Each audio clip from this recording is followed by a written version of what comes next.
provient de quelle racine? De quel mot racine? De quel mot Toda? Hein? Alors, ça vient du langage Oda'a. Je vous ai dit que vous avez eu un très bon réflexe. Oda'a. Oda'a, c'est reconnaissance.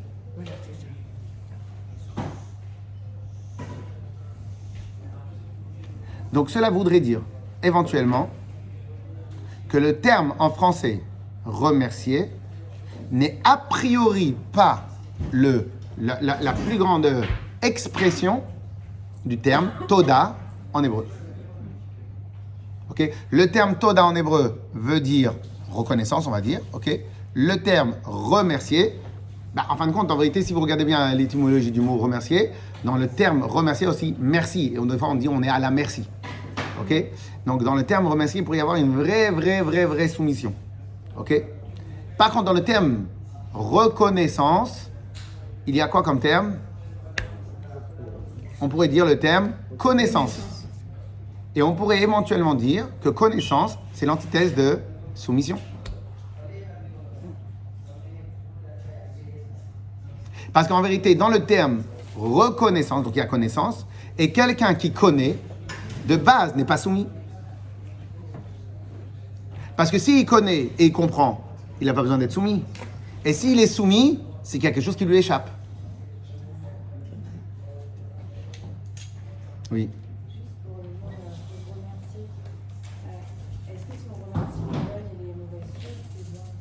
Alors, on va voir dans quelques instants, on va peut-être travailler, mais pour l'instant, on va essayer de travailler. Comme c'est Madame Rivka qui nous donnait, Madame Rivka, et la shloucha et l'émissaire, Madame Dina. Alors, donc, vous voyez un peu le Inyan? Et donc, en fin de compte, déjà, on ne pourrait pas dire que le terme remercier, en français, exprime à 100% le principe de Toda. Parce qu'en vérité, en hébreu, Toda, alors c'est vrai qu'en vérité, on va traduire merci. Ok? Quand on dit aux enfants, dis merci, l'enfant il dit Toda. Mais personne ne réfléchit quelle est la différence entre les deux. Ok?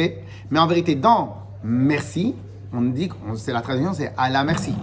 Ok? Et c'est peut-être pour ça qu'à la base, le salaire, c'était les remerciements. Ok? Parce qu'en vérité, quand on sait que, par exemple, en France, en tout cas, on est passé de la monarchie, où le peuple était esclave, et qu'en fin de compte, il n'y avait presque aucun devoir. Et quand je donne le salaire à la personne, c'est surtout parce que j'estime que j'ai envie de lui donner. Ce n'est pas un droit. Alors qu'aujourd'hui, un salaire, on va considérer que c'est un droit. Alors, je ne sais même pas si ça s'appelle un droit ou pas un droit. C'est un dû, ou je ne sais pas comment ça s'appelle, un dû, un droit, peu importe. Mais en tout cas, aujourd'hui, il n'y a même pas la notion dans l'esprit des gens que je remercie. J'ai travaillé, c'est tout, c'est un droit, point la ligne. Donc quand c'est un droit, donc il n'y a pas de rapport de soumission. Mais à l'époque de la monarchie, quand il y avait un rapport de soumission, et donc on a désigné le salaire comme, a priori, des remerciements. Ok? Donc en fin de compte, si on veut traduire la vraie traduction de merci, merci, dans merci, il y a à l'intérieur le principe de la soumission. Être à la merci. Ok? Merci, ça peut être un peu le sens où moi, je suis en bas et l'autre, il me donne, il m'aide, il me sauve. Ça, c'est merci.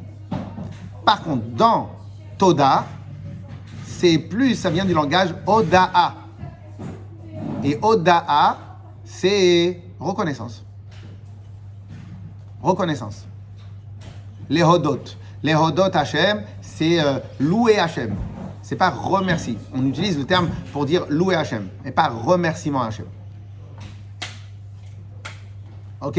Et donc, si on pour l'instant travaille que l'étymologie, donc en vérité, si vous regardez bien dans le principe du mot reconnaissance qu'on traduit en français, que ça, c'est la vraie traduction de Toda, dans le terme reconnaissance, donc déjà on a connaissance. Et la connaissance, c'est l'antithèse de la soumission. Quelqu'un qui a de la connaissance, il n'est pas dans la soumission. Quelqu'un qui a de la connaissance, il est dans la compréhension. Ok? Et si maintenant quelqu'un il est soumis, ça veut dire qu'il n'a pas compris ce qui se passe. Si maintenant je veux obliger un salarié parce qu'il n'a pas compris, à ce moment-là, il va être soumis à la demande. Pour X raisons. Mais pas avoir, il va être soumis. Si par contre il a compris l'importance, je n'ai même pas besoin de lui demander. Ou il le comprend de lui-même, ou en fin de compte je lui fais un petit clin d'œil et il comprend direct. Ok, ça peut être lié avec la formation, ça peut être lié avec plein de choses. Mais dans la reconnaissance, il y a connaissance. Donc dès lors qu'il y a connaissance, il n'y a plus de soumission. Dès lors qu'il y a soumission, ça prouve qu'il n'y a pas de connaissance. Ok? Donc en vérité, on pourrait dire éventuellement que la vraie traduction de remerciement en hébreu en tout cas, ça vient du langage reconnaissance. On pourrait presque dire, pas le contraire, mais à l'ouest de la traduction en français de remerciement. Donc si maintenant je repose la première question que j'ai posée tout au début, est-ce que vous savez remercier? Ben, il est possible qu'on ne sache pas remercier. Et on va essayer de travailler un tout petit peu parce que la paracha elle est très riche en tout ce qu'on est en train de dire. On va essayer de remercier un tout petit peu. On va essayer de travailler ce point-là un peu. Ok? Donc est-ce que maintenant je sais remercier? C'est possible que non. Est-ce que vraiment je sais remercier Hachem? C'est possible que non. Et si maintenant, alors maintenant je peux vous poser une autre question. D'après vous, à combien c'est important la notion du remerciement? Vous me répondez quoi? Oui, de 1 à 10. À combien c'est important dans nos vies? C'est 10 si on a la possibilité. 10 à 10. Pas mal. Donc 10, X, puissance... ouais. On est d'accord ou pas?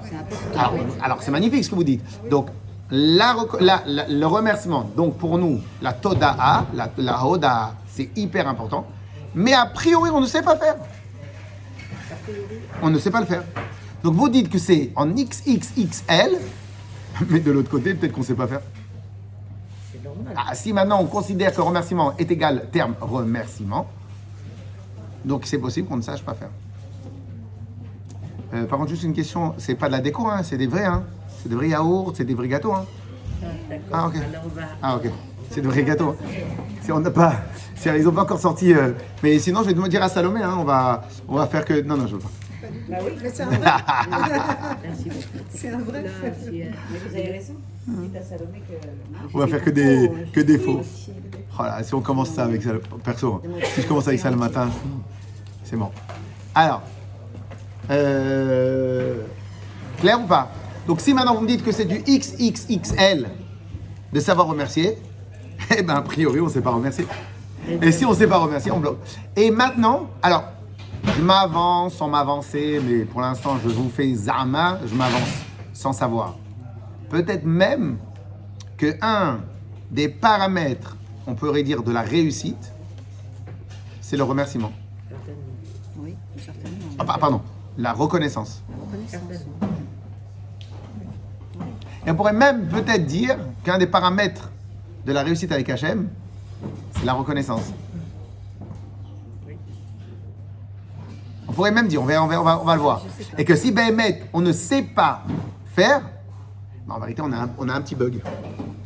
Si on ne sait pas faire, on a un petit bug. Alors au passage, sachez que beaucoup des choses que vous allez apprendre, je pense que surtout les mamans, elles ont ça en elles.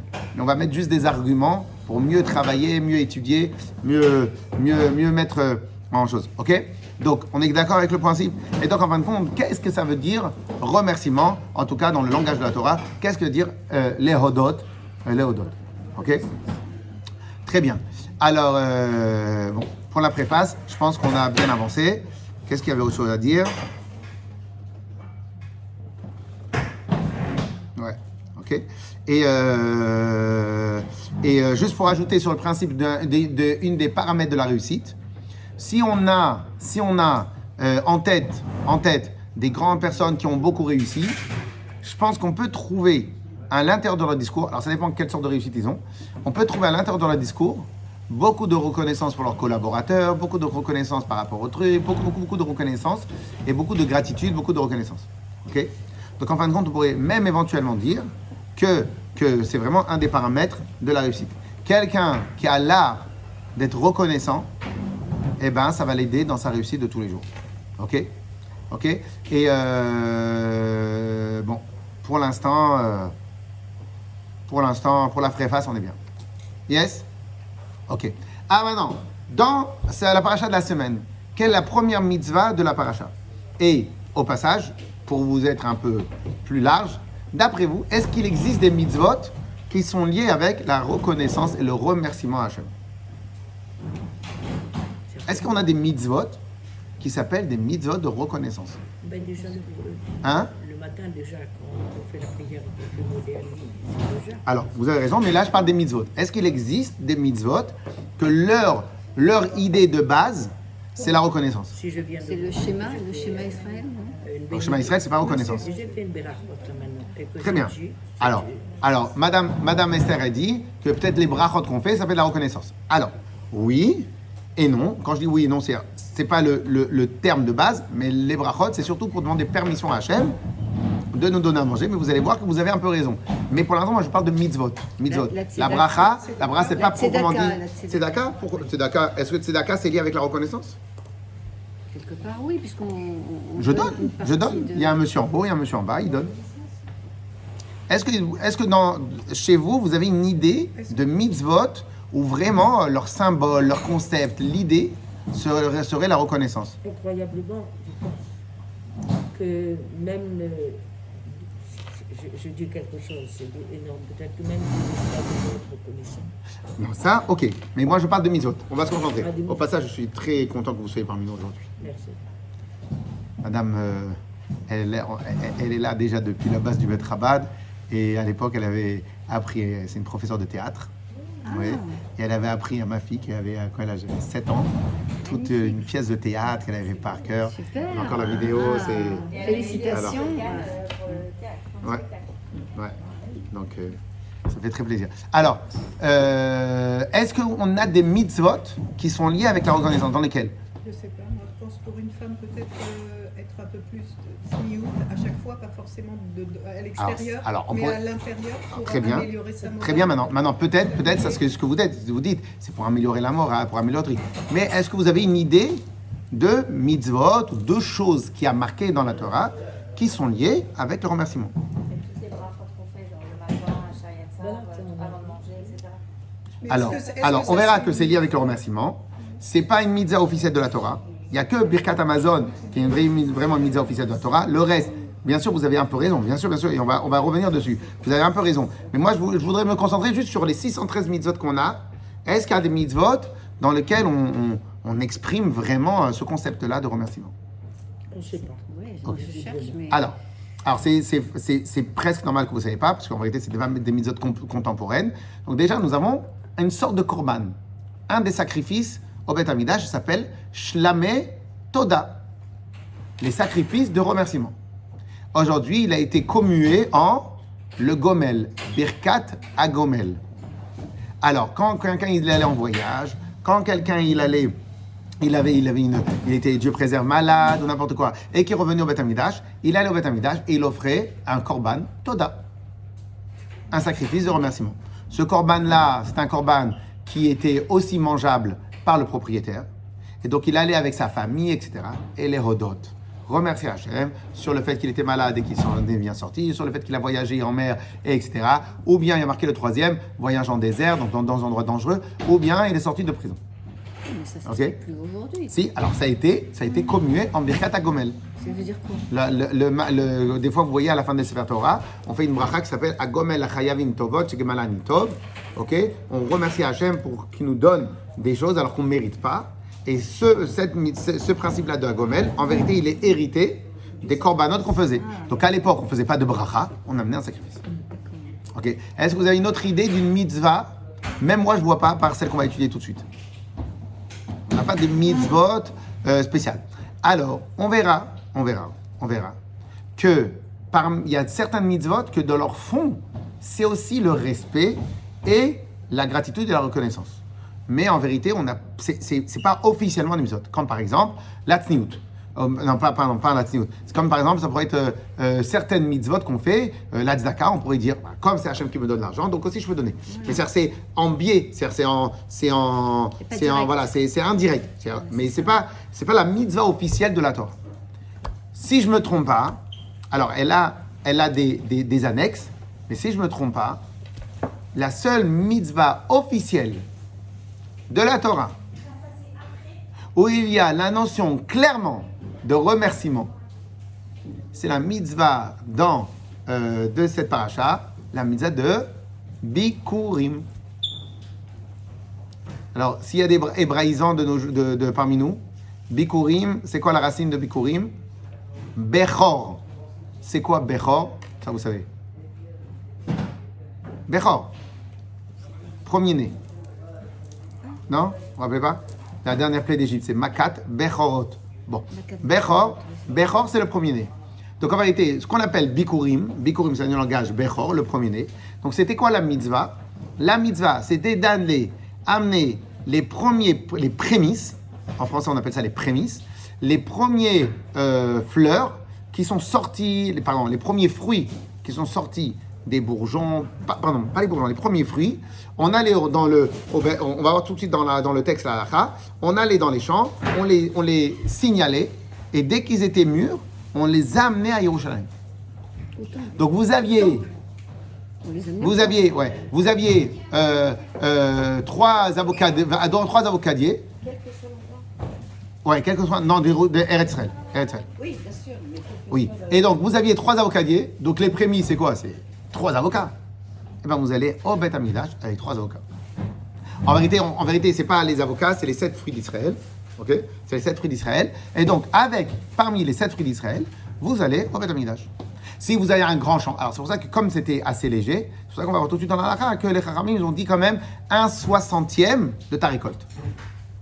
Parce que la Torah demande uniquement les premiers fruits, mais en vérité, tu as 3 arbres. Les premiers fruits, c'est 3 arbres. C'est 3 fruits. Donc en vérité, les Chachamim nous ont demandé comme exigé pour pas que tu arrives les mains vides au Beth Amidash. Ok? Et ça devait être consommé par le Kohen. Et on va voir tout de suite maintenant dans la halakha que cette mitzvah-là est officiellement, et c'est un passouk de la Torah, c'est officiellement la seule mitzvah dans laquelle on parle de reconnaissance. On parle de remercier. Et de cette mitzvah-là, on va peut-être un tout petit peu apprendre, comprendre qu'est-ce que ça veut dire être reconnaissant, la gratitude. Ok? On va faire un peu dans le texte. On va faire un peu dans le texte. Je vous fais rapidement l'ambiance qu'il y avait à l'époque. Et après, je vous fais le texte dans le Chumash. Alors, la Mishnah dans Bikurim, je vais vous faire la lecture et la traduction. Ok? Donc, quand on allait à Yerushalayim, donc dès lors que les fruits ils étaient mûrs, donc je répète, j'ai 3 dattiers à la maison. Ok? Je vois la première date qui sort. Je vais la signaler. Je prends un petit truc comme ça, je la signale. Comme ça, quand elle mûrit, je l'amène. Donc à la base de la halakha, il nous demande 3 dates. Si j'ai 3 dattiers, 3 dates. Mais en fin de compte, comme la Torah l'a dit au langage pluriel, bikouré les prémices. Donc la halakha, ils ont dit, prends 1/60 de ta récolte. Ok. Et donc, qu'est-ce qu'on se faisait? Donc si maintenant dans le sud, ça mûrissait plus vite que dans le nord, eh ben, c'était un peu en décalage. Mais quoi qu'il arrive, on va faire comment la Mishnah, elle décrit. Et vous allez voir tout de suite que déjà, c'est décrit d'une manière très particulière. Ok, très intéressant, très magnifique et très particulière. Et le pire, vous allez voir que cette mitzvah-là, elle vient éventuellement pour réparer une des pires, entre guillemets, avérotes, une des pires événements qu'on a dans l'armée d'Israël. Donc, pour vous dire à combien la gratitude peut régler les plus grands problèmes que nous avons sur Terre. Ok? On y va. Alors, la Mishnah nous dit comme ça. Comment on amenait les bikurim à Yerushalayim? Dans toutes les villes, il y avait des points qui étaient un peu les représentants du Beth Amidash. Donc on allait, tous les gens des environs, ils allaient dans les points des grandes villes. Ok? À l'époque, il n'y avait pas beaucoup de synagogues. Et les synagogues, ils étaient les représentants du Beth Amidash. Un autre jour, on expliquera. Ok? Et on reste pour l'instant dans la ville, jusqu'à que tout le monde arrive. Et dès lors que tous les gens arrivaient, le responsable disait à tout le monde, Kumu, venale Tzion, el bet Hashem Elokeinu. Allez, on y va. On se lève et on va aller à la maison de notre Dieu, Bet Elokeinu, au Bet Amidash. Tous ceux qui étaient proches, ils pouvaient amener directement les fruits. Les autres, ils les faisaient un peu sécher parce que sinon après ils allaient s'esquinter. et ils amenaient les taureaux qui allaient être en sacrifice. Ils les faisaient amener. Ils avançaient devant eux. Et il faisait exprès de couvrir ses cornes d'or et des couronnes de fleurs d'olives autour de sa tête. Et ils allaient, avec la musique et tout ça, ils allaient monter tous ensemble Yerushalayim. Quand les gens y voyaient, et ils voyaient les gens simcha et sourire et danser, et chanter tout le long, les gens ils se tournaient et disaient, c'est qui cela? Ils amènent les bikurim à Yerushalayim. Ok? Alors, c'est vraiment marrant parce que c'est pas comme si c'est pas comme si que t'as fait une avéra et t'amènes un sacrifice. Là, c'est vraiment, on voit ici qu'il y a une sorte d'élan du cœur, simcha, etc. Et donc, quand ils arrivent à Yerushalayim, ils viennent, ils envoient des messagers pour dire nous arrivons. Et là-bas au Beth Amikdash, ils commencent à préparer pour qu'il y ait la simcha, etc. Et ils commencent à bien arranger leur rue. Les seconds des Kohanim, ceux qui public relation de Yerushalayim, du Beth Amikdash, ils allaient à leur rencontre et tout. Shalom Aleichem, Baruch haba, quel plaisir de vous avoir parmi nous, quel simcha vous amenez, etc. Les filles kavod ayotzim. Donc pour le kavod, c'est marrant de dire, quand quelqu'un il amène un sacrifice parce qu'il a fait une avéra, personne ne sort. Lui il est obligé.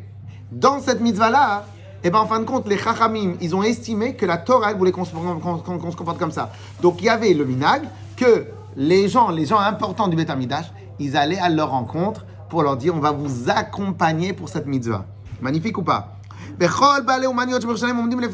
Et tous ceux qui avaient un magasin, ils sortent du magasin et ils attendent que la procession elle passe. Tout ça pour amener des fruits. Ok? Et ils demandent tous, parce qu'à Yerushalayim, ce n'est pas un endroit d'agriculture. Donc en vérité, ils leur demandent Shalom Aleichem, nos frères, de quel endroit tu es? Donc c'est marqué dans la Mishnah Bat el Sham, vous avez fait bon voyage. Et dans toutes les rues d'Yerushalayim, il y avait la simcha. Pas pour amener c'est pas juste pour amener des sacrifices, pour amener des fruits. Ok? Quand ils arrivaient au Beth Amikdash, Afilu Agrippas HaMelech notait la salle à il y avait un des rois qu'on avait en Israël, alors très soumis à une belle histoire qu'on pourrait un peu de temps en temps travailler des gens historiques de notre histoire. Et donc même le roi, à l'époque d'Agrippas HaMelech, il sortait et il allait porter les fruits. Comment il allait porter les fruits? Lui, le roi, alors que le roi, on doit lui donner beaucoup de kavod, lui, il se déplaçait pour les aider à porter les fruits jusqu'au Beth Amikdash. Ah, c'est beau. Magnifique. Hein. C'est beau, hein, c'est une grande fête, on voit. Bravo, vous imaginiez pas. Yo non. Et il est porté avec eux, le roi. Donc vous aviez aussi l'armée. Parce que le roi, il se déplace pas tout seul. Il y a l'armée, les ministres, etc. Et dès qu'ils arrivent, il y a les Lévi'im, ils commençaient à chanter dans tout le Beth Amikdash. Ok? Et ils chantaient, merci à Hachem qui nous a donné, on reloue et on reconnaît la grandeur d'Akadosh Baruch Hu qui nous a protégés. Il nous a donné la possibilité d'amener tous ces fruits-là. Magnifique ou pas? C'est très beau. Ouais. Il y a de belles couleurs aussi. Mais le taureau, il était corban. Ouais, bon, après, le taureau, oui. il me chiant. Alors, clair ou pas? Pourquoi? Tout ça pour des fruits? Vous savez combien de fois on devait aller à Yerushalayim? Quand tous les venus d'Israël, 3 fois par an, on devait aller à Yerushalayim. On ne me raconte pas tout ça. Quand quelqu'un il a un sacrifice à faire, il doit aller à Yerushalayim. Quand quelqu'un il revenait de voyage, il allait à Yerushalayim. Tout le monde allait à Yerushalayim tout le temps. Il y a plein de mitzvot qui étaient à Yerushalayim. Mais cette procession, et avec le kavod qu'on donne à cette procession, et les hautes en couleurs de cette procession, sont liés avec Bikurim. Avec cette mitzvah-là. Qu'est-ce qu'elle a de particulier, cette mitzvah-là? Et quel est l'enseignement qu'on pourrait tirer de cette mitzvah? Parce que ça vient de loin. La terre c'est Hachem. Les gens qui travaillent, il y a tout un... En fait, là, on est en train de faire un cours d'écologie. Ouais. Mais de toute façon, la vérité, c'est pas eux qui nous ont. C'est la nourriture aussi. Ok. Et c'est ça qui fait qu'il y a une reconnaissance globale de tout ce que Hachem nous a donné, non pas seulement le fruit. C'est la vie aussi, non? Comment il vient? Eh ben, c'est la vie, si on se nourrit pas, on ne peut pas vivre. Vous voyez, vous devenez plus éloquente, du coup. Oui ou non? Oui ou non? Et comme je vous avais déjà dit à plusieurs reprises dans les shiurim, c'est qu'en fin de compte, quand il y a un anniversaire d'un concept ou un emblème d'un concept, eh ben la Torah, elle met en avant cet emblème de concept. Et on voit, si maintenant on va étudier que Bikurim est l'emblème du remerciement, ben a priori, Akadosh Baruch Hu, il a mis le paquet sur cette mitzvah-là. En tout cas, même les Chachamim, ils ont compris. À l'époque de Pessah, je vous avais expliqué que le job des Chachamim, des maîtres de la Mishnah, de la Gemara, c'est d'aller sortir l'essence de chaque mitzvah et d'organiser pour qu'on puisse comprendre totalement l'essence de la mitzvah. Pour vous donner une petite idée, et après on va continuer tout de suite, pour vous donner une petite idée, vous connaissez le principe, les mitzvot, ce qu'on appelle la halakha de Muktzeh. Muktzeh, c'est toutes les choses qu'on n'a pas le droit de porter Shabbat. Même qu'on ne fait rien avec. Un exemple, un stylo, j'ai pas le droit de le déplacer pour rien. Un stylo. Toucher ou porter seulement? Porter, toucher c'est pas grave. Porter, j'ai pas le droit d'aller m'amuser avec mon bip, ma télécommande, même mon téléphone éteint, peu importe. C'est Muktzeh. Pourquoi? J'en ai pas besoin de Shabbat. Mais cette halakha-là, elle n'est pas écrite dans la Torah. C'est Shlomo Ameler, le roi Salomon et le roi David. C'est eux qui ont institué ce principe-là. Pourquoi? Parce qu'en vérité, ils ont vu que plus tard, pas tous les Bnei Israël, ils vont être artisans. Il y en a qui vont être dans la finance, médecins. Et donc, en fin de compte, toute l'année, moi, le premier, à part le téléphone, je fais quasiment aucune avéra de Shabbat toute l'année, toute la journée. Toute la journée, je fais quoi? Et on parle au téléphone, mais en dehors de parler au téléphone, je suis pas artisan, je repars pas des murs, je rabote pas, je suis pas agriculteur. Et toute la Torah, elle parle essentiellement des métiers d'artisan, quand elle veut exprimer l'interdiction de travailler. Mais les Chachamim, ils ont vu qu'en vérité, pas tout le monde allait rester artisan. Donc, ils ont rajouté une mitzvah. Pourquoi? Parce que pour que l'esprit de Shabbat réside parmi tous les Bnei Israël, donc ils ont dit, ok, que tu sois artisan, que tu sois partisan, tout ce qui est lié avec la semaine, tu lâches tes mains. Ok? Donc, ils sont partis capter la volonté profonde d'Hachem et ils l'ont mis en écrit, ils l'ont mis en chose. Ok? Donc, on voit bien ici qu'a priori, si maintenant il y a une telle procession, je vous laisse 2 secondes la question, s'il y a une telle procession, c'est qu'en fin de compte, c'est totalement lié avec la mitzvah. La mitzvah, c'est remercier. Et bien, a priori, c'est comme ça qu'on est censé remercier. Ok? Oui, Yves.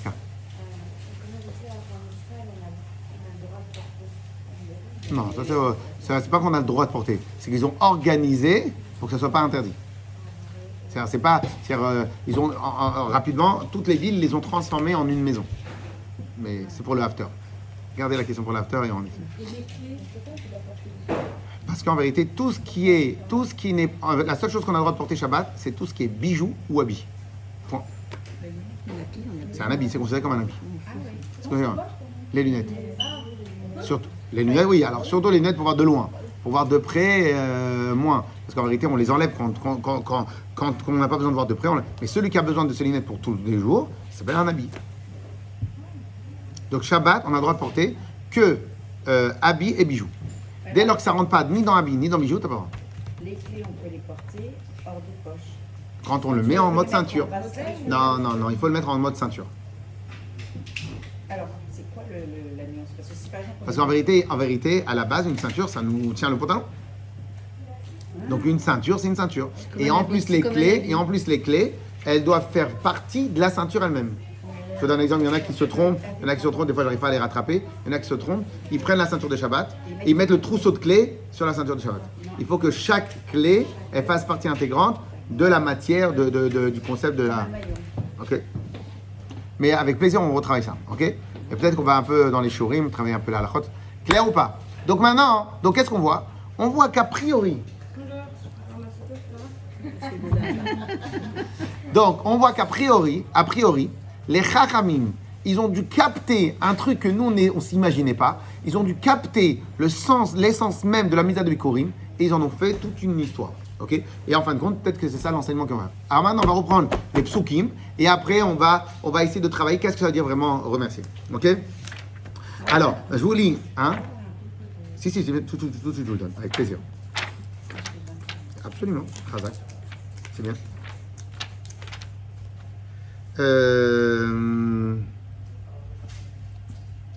En fin de compte, on va faire les psukim depuis le début de la paracha. Dites-moi celui. À madame. Il y en a qui veulent le passo? Madame Yatoucha, vous voulez le passo? Si vous voulez. C'est hébreu ou On y va. Non, alors, C'est d'hébreu pour vous. ça ne sert à rien. Ça va, il y en a qui veulent? Non, c'est bon. Ça me touche, merci. Alors. Il y a beaucoup d'illettrés dans ce cours. C'est ça. Hein? Il y a beaucoup d'illettrés dans ce cours. Ah bah oui. C'est ça. Alors, Ah bah oui. la paracha dit comme ça. Ve'aya ki tavo el haaretz. Allez, maintenant, on refait les psukim. Et après, on va travailler les psukim. Ve'aya ki tavo el haaretz. Vous avez? C'est le premier passage de la paracha. Ve'aya ki tavo el haaretz. Lorsque maintenant vous allez arriver en Eretz Israël. Asher Hashem Elokecha noten lecha nachala. Que Dieu va t'offrir. Noten lecha, il te donne. Ve'irishta ve'yashavta ba. Tu vas rentrer, tu vas l'hériter, tu vas t'installer. Ok? Ve'la karta. Et tu vas prendre. Mereshit kol peri adama. Parmi les premiers de chaque fruit que tu vas avoir. Ça va, Madame Franco, c'est bon? Ah, le pasuk bête. Oui. C'est bon? Asher tavi me'artzecha. Donc tu vas ramener de ta terre. Asher Hashem Elokecha noten lach vesamta batene. Que Akadosh Baruch Hu te donne. Donc tu vas prendre les fruits. Tu vas les mettre dans un panier. Un panier. Ve'alarta el hamakom asher yibchar Hashem Elokecha leshaken shemo sham. Et tu iras dans l'endroit que Dieu désignera pour faire résider son nom, donc le Beth Amikdash. Ok, premier point, donc la mitzvah de donner Bikurim. Deuxième point, Uvata el Kohen, et tu vas aller voir le Kohen, qui va être au Beth Amikdash. Asher yebayam mahem, ve'amarta elav, et tu vas lui dire, Igadeti hayom l'Hashem Elokecha, je vais parler maintenant, je vais vous raconter, qui va el Haaretz, donc je suis vraiment arrivé en Eretz Israël. Donc tout ça, il doit le dire. Donc je suis arrivé, je me suis installé dans la terre que Dieu nous a promis de nous donner. Donc il va lui donner. Le Kohen va réceptionner le panier. Et il va le mettre dans l'endroit où il y a le Mizbeach, dans l'endroit où il y a l'autel. Ok, très bien, magnifique. Donc tu donnes presque en offrande. Alors, au passé, ce n'était pas une offrande, c'était le Kohen qui le mangeait. Ouais. Et après, il se passait quoi? Écoutez bien, maintenant, c'est ça le plus important pour le principe de la gratitude. Ve'anita ve'amarta. Et tu vas parler. Et tu vas dire quoi? Lifnei Hashem Elokecha. Donc là, c'est Monsieur Shlomo, il ramène les fruits au Beth Amikdash. Et là, maintenant, il prend son pasouk, il prend son texte, où il le dit par cœur. Et là, maintenant, il doit répéter ce qu'on va dire maintenant tout de suite. C'était magnifique. Il dit comme ça, Arami Obedavi. Arami, le araméen qui voulait détruire mon père. Le araméen, c'est Lavan. Lavan, comme on a vu dans la Haggadah, Bikesh Lavan, Akor et Akol. Lavan, il voulait tout détruire. Donc Arami, c'est Lavan. Lavan, quand il est parti à la poursuite de Yaakov, il était prêt à tuer Yaakov, ses propres filles et ses propres petits-enfants. Ok? Mais Hachem, il nous a sauvés. Il lui a mis un coup de pression. Il a compris Lavan qu'il n'a pas touché Yaakov. Vayer et Mitzrayim. Après, je suis allé en Égypte. Vayagor Sham Mimtemeat. Et tout le Ham Israël, il est parti en Égypte, il habitait un peu là-bas. Vaisham le Goy Gadol Atzum Varav. Tous les psukim qu'on dit à la Gada. Et on est devenu un grand peuple. Vayareu otanu Mitzrim. Les Égyptiens nous ont fait du mal. Vayanunu, ils nous ont fait souffrir. Vaitenu aleinu avoda kasha. Et ils nous ont posé sur nous des travaux très durs. Après, Vanitzak, vous imaginez tout ce qu'il doit faire? Il doit refaire toute l'histoire. Vanitzak el Hashem Elokei Avoteinu. Et on a crié à Dieu, notre Dieu.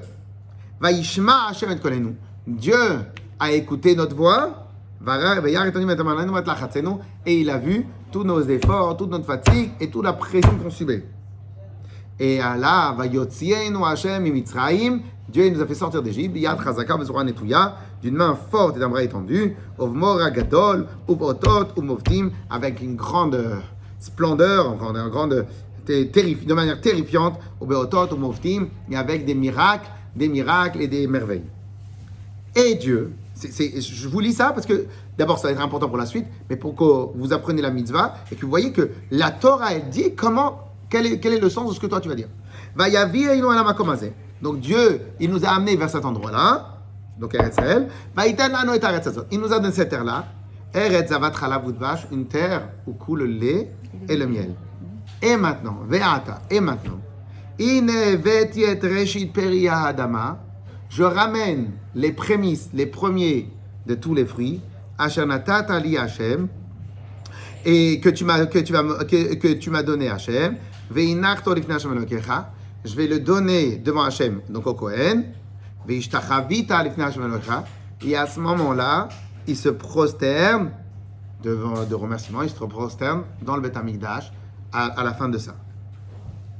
Et après, Vesamarta bechol atov, asher natan lecha Hashem Elokecha ulvetecha.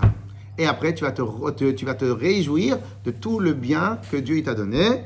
Ata ve'alevi ve'ager asher bikirbecha. Et en même temps, tu ramènes toi, ta famille, tes enfants, l'étranger, donc le converti. Alors, souvent on parle du converti dans la Torah. Pourquoi ? Parce qu'en vérité, le converti, il n'avait pas hérité de la terre. Donc, à l'époque où la Parnassa dépendait de la terre, eh ben, le converti c'était le moins bien logé. Donc en fin de compte, très souvent les convertis étaient pauvres. Donc attention que tu les oublies. Et les Lévim, ils n'avaient pas non plus de terrain. Donc ils étaient aussi très souvent pauvres. Donc quand toi tu veux te réjouir, il ne faut pas que tu te réjouis que pour ton ventre. Il faut que tu vois ici maintenant il n'y a pas des gens qui sont dans le besoin et avec eux tu te réjouis. Et donc, Ata ve'alevi ve'hager asher bikirbecha, toi et le converti, le Lévi et le converti qui est parmi toi. Et à ce moment-là, tu fais une fête au Beth Amikdash, Fobregen, Seouda, et tu te réjouis avec eux. Tu te réjouis de quoi ? De ce que Hachem t'a donné. Je vous demande, s'il vous plaît, comment ils se prosternaient, de quelle façon à l'époque ? Vous êtes déjà venu à Kippour ici ? Comment ? Bien sûr que c'est venu. Mais alors, vous n'avez pas vu ? Je ne vois pas. Ah, ok. Alors, en vérité, on se prosternait jusqu'à mettre la tête sur le sol par terre. Ça, c'est ce prosternage. Alors, il y a plusieurs manières. Il y en a qu'on met aussi les bras devant, mais sinon le sol. Et il y a une autre technique qui est a priori quasiment impossible à faire. Un rabbin, il a dit comme ça qu'il savait comment se prosterner dans le Beth Amikdash, c'est mettre les pouces à côté du pied, etc., etc. Et il a marqué quand il a essayé, après il est resté boiteux toute sa vie. Alors, donc nous, pour l'instant, on fait le classique, se prosterner par terre, mettre les genoux à terre et mettre la tête par terre. C'est ce qu'on essaie de faire Yom Kippour, sauf qu'on n'a pas le droit de mettre le front par terre parce qu'on n'a pas le Beth Amikdash. Mais se prosterner, c'est vraiment se prosterner. C'est pas comme on fait dans la Mida aujourd'hui, c'est se prosterner. Ok. Il y en a d'autres qui nous ont confié. Mais... Ben oui, c'est ça. C'est ce que j'allais dire. On est sauvés. Qu'est-ce qu'on peut faire ? J'ai une feuille blanche comme ça. Vous avez besoin ? Ah non, pardon. Vous avez besoin de quoi ? On va marquer dessus, non. Non, celle-là, elle n'est pas du tout... Ah voilà, ça y est. Ok ? J'ai pas de stylo. Clair ou pas ? Alors, avec votre permission, je vais me permettre d'analyser rapidement les 3 étapes qu'il y a dans ce que la Torah dit. Première étape, se déplacer. Bon. Mais en vérité, c'est pas ça. Première étape, rappeler l'origine. L'origine. L'histoire. Ah, c'est l'histoire. Oui, l'histoire. Dans l'histoire, rappeler le moment où tout aurait pu basculer.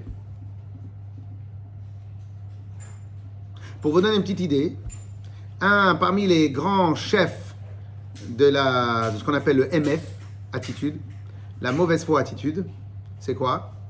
Un monsieur, il est dans la galère la plus totale, il a besoin de 1000 €. Et il était dans la galère totale. C'était ça qu'il devait déposer pour monter sa société. Et il est jeune, il connaît personne et tout, etc. On vient, on le lance. On lui donne 1000 €, on l'appelle des copains, tac, tac, tac, tac. Très bien. Maintenant, tu bénisses, il a bien gagné sa vie.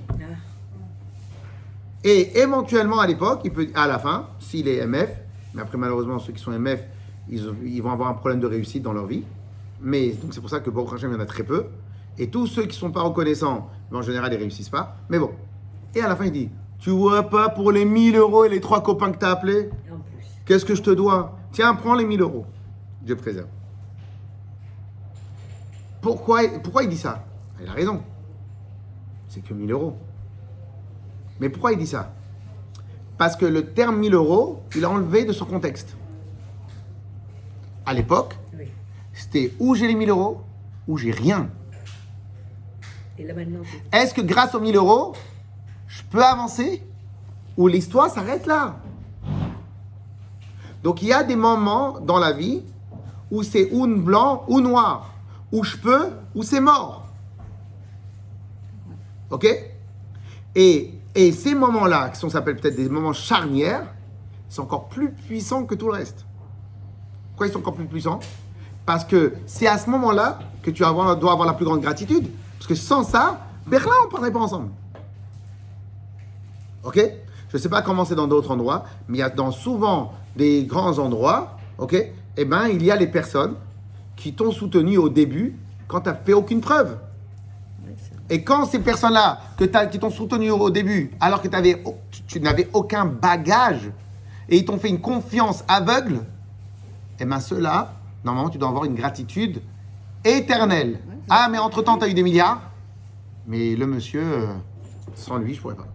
Alors, au passage, ce qui est marrant, alors, il y a un des grands rabbanim du siècle d'avant, un des plus grands Talmid Chacham du siècle d'avant, il a marqué comme ça qu'il remettait en cause tous les rabbanim. Il massacrait tous les rabbanim. Pour le sport de la Torah, mais il est massacré. C'est un rab qui venait le voir.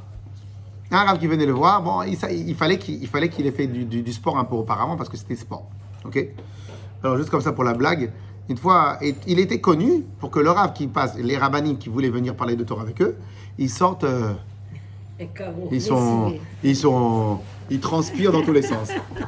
Une fois, comme ça pour la blague. Une fois, il y a un rave. Pourquoi? Parce que vraiment, pour vous dire un truc, vous voyez, la Gemara fait partie des grands livres que nous devons connaître. Ok? Lui, il termine la Gemara tous les 15 jours. Bon. Une fois, il y a un rave qui est arrivé et le Ragachover, il a reçu comme il faut, kavod, petit thé, petit café, tout va bien. L'autre, il dit un petit mot de Torah. Il a rien dit. Fait un chazak, mignon, très mignon. Et à la fin, l'autre, il s'étonne, il dit, bon, vous aviez une réputation de massacrer les Talmidei Chachamim, les maîtres de la Torah quand ils arrivent. Bon, vous avez été gentil avec moi. L'autre, le Ragachover, il répond, oui, les maîtres de Torah. Mais ceux qui ne sont pas des maîtres de Torah, je les laisse tranquilles. Quand il y a de quoi s'affronter, je m'affronte.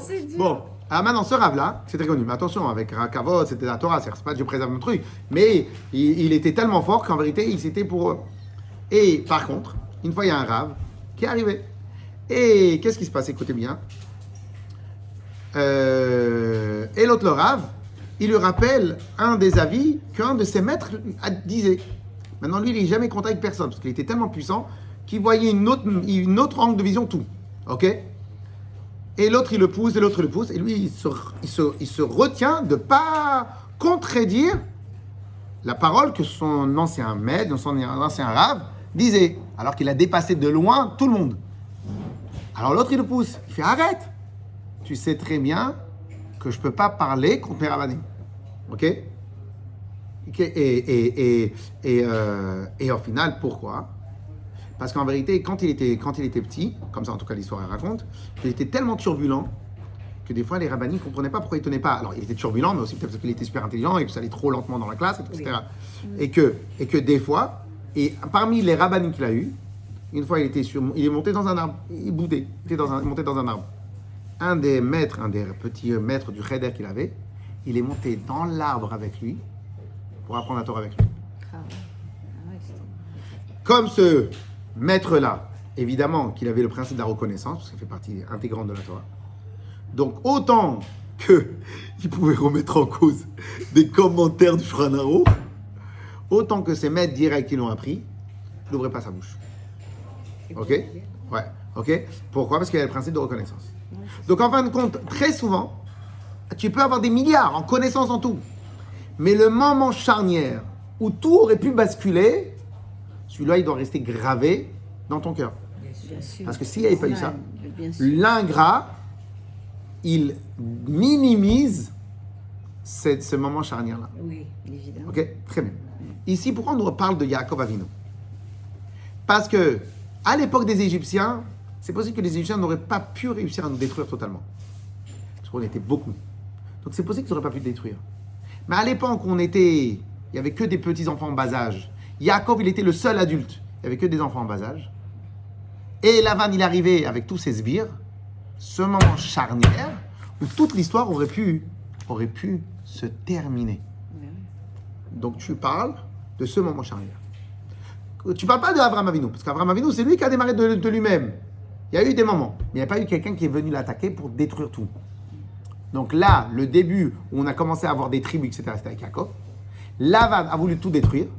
Donc, premier point qu'on peut apprendre. Avoir en tête, premier enseignement, le principe de la gratitude va être avoir la reconnaissance et en tête du moment charnière où ça aurait été ou oui ou shumdara. Ok? Clair? Très bien. On continue. Y aller? Que vous bénisse. Chazak. Moi, promis, j'aurais jusqu'au bout. Et là, j'avais pas. Chazak. Merci. Chazak. C'est une des morottes du Est-ce qu'on Gan. peut dire la bouteille d'eau? Alors, on continue. Et le deuxième sujet qu'on a, c'est après, on rappelle l'historique. L'historique. On est en Égypte, on nous a fait du mal, et on nous a fait, etc. Et Hachem, nous a délivrés. Donc, premièrement, le moment charnière. Deuxièmement, avoir en tête l'historique. Et dans l'historique, il y a aussi la forme, comme on nous a libérés. Il y a marqué, Beoto, Tomoftim, Ubiyat, Chazak, Avezoran et tout, avec des merveilles. Dieu, il ne nous a pas sortis, passer par la porte de derrière. Dieu y a mis aussi du cœur. Ok? Donc, moment charnière et un peu plus l'historique large. Donc, avoir en tête l'histoire. L'histoire et l'historique. Et après, une fois que j'ai ça, je dois pas être reconnaissant dans le cœur, je dois pouvoir le sortir de ma bouche. Tellement j'en ai clair que la reconnaissance, c'est être capable d'écrire, de sortir de la bouche, de ne pas en avoir peur. Ok? Et ça c'est évident. Et le dernier point, c'est quoi? Le dire avec simcha. Le dire avec simcha. Si en fin de compte, tu es obligé de le reconnaître parce que l'autre il te saoule, bon. Mais attends, tu sais que c'est moi qui l'ai fait ça? Oui, ça va. Et ça? Ouais, ça a avancé. Oui, et ça a avancé. Bah non, ça ne veut pas la reconnaissance. La reconnaissance, c'est pas que quelqu'un me dit. La reconnaissance, c'est que moi, je sois capable de le parler et de le dire. Et même de le répéter aux autres. Oui, le monsieur qui est là, sans lui, je ne serais pas là. Monsieur, venez vous asseoir à ma place. Si tu n'es pas capable de dire ça, ne me parle pas de reconnaissance. Si tu n'es pas capable de dire sans lui, je ne serais pas là, tu n'es pas capable de reconnaissance. Et avec simcha. Avec simcha et en train du cœur. Ok? Donc on répète les 3 points. Les 3 points. Et c'est pour ça que maintenant, en hébreu, on appelle ça reconnaissance. Odaha, les hodot, remercier, reconnaissance. Ok? Et maintenant. Et donc, les 3 points, c'est quoi? Les 3 points, c'est avoir en tête le moment charnière. Donc, c'est quelque chose qu'on doit vivre. Au passage, j'ai l'habitude de dire comme ça. Il y a des gens qui n'ont aucune capacité de reconnaissance. Et tellement ils ont de l'orgueil, et tellement pour eux, le poids de la reconnaissance est énorme, c'est qu'ils sont obligés constamment ou de mentir, ou de s'énerver avec leur bienfaiteur. Ils sont très rares, mais il y en a. Et qu'est-ce qui se passe? Ils font en sorte de mettre en run leur bienfaiteur pour pouvoir se permettre de dire « Ouais, mais t'as vu comment il s'est comporté après ?» Donc, je ne peux pas reconnaître quelqu'un comme... Ok? Pourquoi? Parce que des fois, parce que le poids de la reconnaissance est un poids énorme. Pourquoi est un poids énorme? T'imagines qu'un papa, un fils qui subvient aux besoins de son père, de sa mère, qui leur achète tout, qui leur fait tout, et qui s'occupe, et avec tout cela, il doit dire « Mais sans mon père et ma mère, je ne serais pas là. » Mais vous imaginez le poids? Tu dois aller te déplacer, tu dois t'occuper de tout un truc, etc. Pourquoi? Parce que ça s'appelle la reconnaissance. La reconnaissance est un poids. Mais en vérité, ce n'est pas un poids, c'est la logique. c'est un poids pour l'orgueilleux. Ouais, c'est ça. Mais Hachem, il veut pas de ça. Donc en vérité, le pshat reconnaissance, le sens reconnaissance, c'est le terme connaissance. Avoir en tête vraiment les trois points qu'on a dit.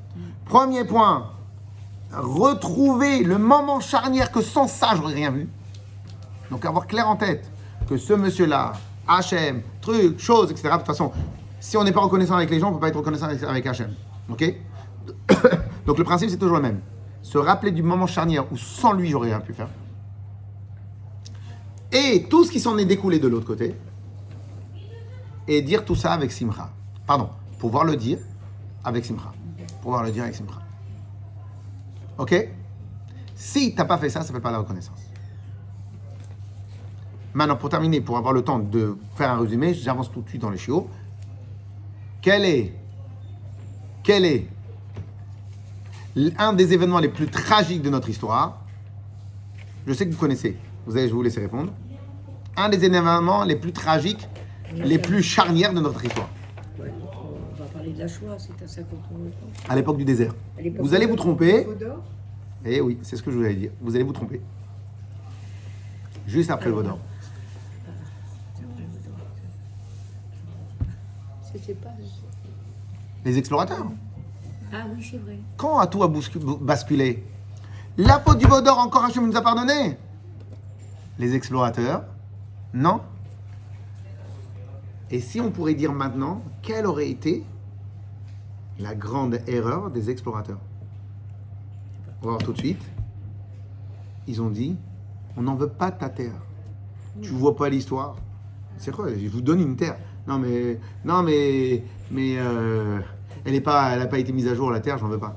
Non mais il y a trop des grands fruits. Il y a marqué qu'avec la grappe de raisin qu'ils ont ramené, ils ont bu du vin pendant toutes les 40 années dans le désert, tout le Israël.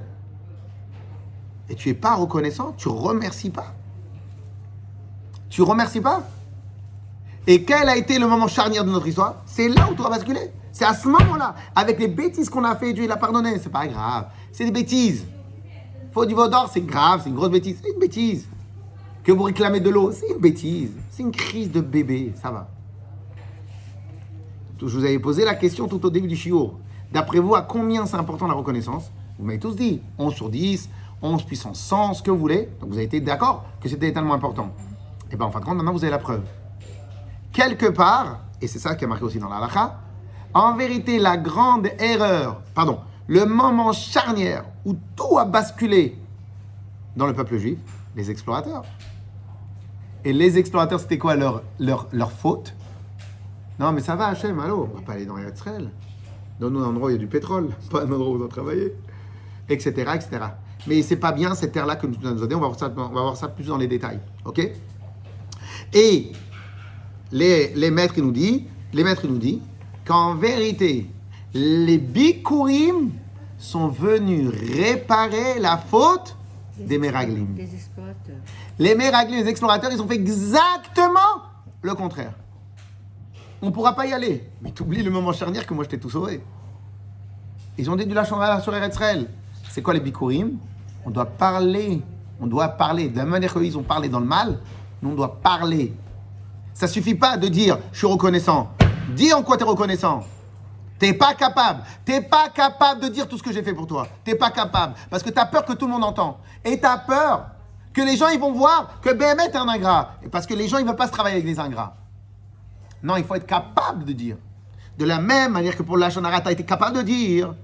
C'est quoi les Bikurim? C'est la réparation de la faute sur les explorateurs. Pourquoi? Parce que tu dois être capable de dire. De la même manière que tu as été capable de dire dans la Shonara, là aussi tu dois être capable de dire. Ok? Et si vous regardez bien, maintenant on va voir dans les textes, vous allez voir, c'est extraordinaire. Et bien en fin de compte, ils ont aussi ramené des fruits. Et bien en fin de compte, ce qui a marqué dans le parashat Bikurim, on a récupéré quelques termes qu'on a utilisés dans les explorateurs pour récupérer dans Bikurim. Pourquoi? Parce que le moment charnière où tout a basculé, c'est lorsque quelqu'un oublie la reconnaissance. C'est lorsque quelqu'un est ingrat.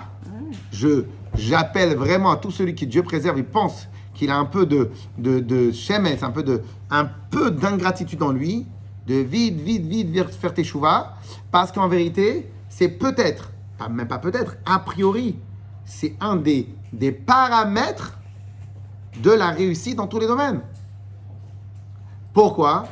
Parce que comme toi, tu sais qu'en réalité, toi, tu peux rien faire de toi-même, c'est tout ça Hachem. Alors dis-le, parle-le, mais reconnaissance. Est-ce que tu es vraiment conscient que sans Hachem, tu peux rien faire? Est-ce que tu en es vraiment conscience? Comment tu fais pour être reconnaissant? Tu remontes dans tes souvenirs, tu remontes dans des moments clés, où sans ce qui s'est passé, sans que tu l'aies fait exprès, tu n'aurais pas été aujourd'hui ce que tu es. Tu n'aurais pas été ce que tu es. Si tu ne te rappelles pas de ces moments, tu te rappelles seulement une fois que tu as commencé à être riche, et seulement les amis que tu t'es fait une fois que tu as été. Donc là aussi, on a un problème. Tu dois te rappeler de Arami Obed Avi. Tu dois te rappeler du moment charnière où, en fin de compte, Lavan, il a tout voulu détruire. Et la reconnaissance, c'est au moins ces deux principes-là. Reconnaissance du moment charnière où tout aurait pu basculer. Et après, comment il y a eu l'historique de comment je suis devenu ce que je suis. Et il faut savoir le dire avec la simcha. Je termine encore un point. Alors maintenant, et où est-ce qu'on voit ça? On regardait bien dans les psukim.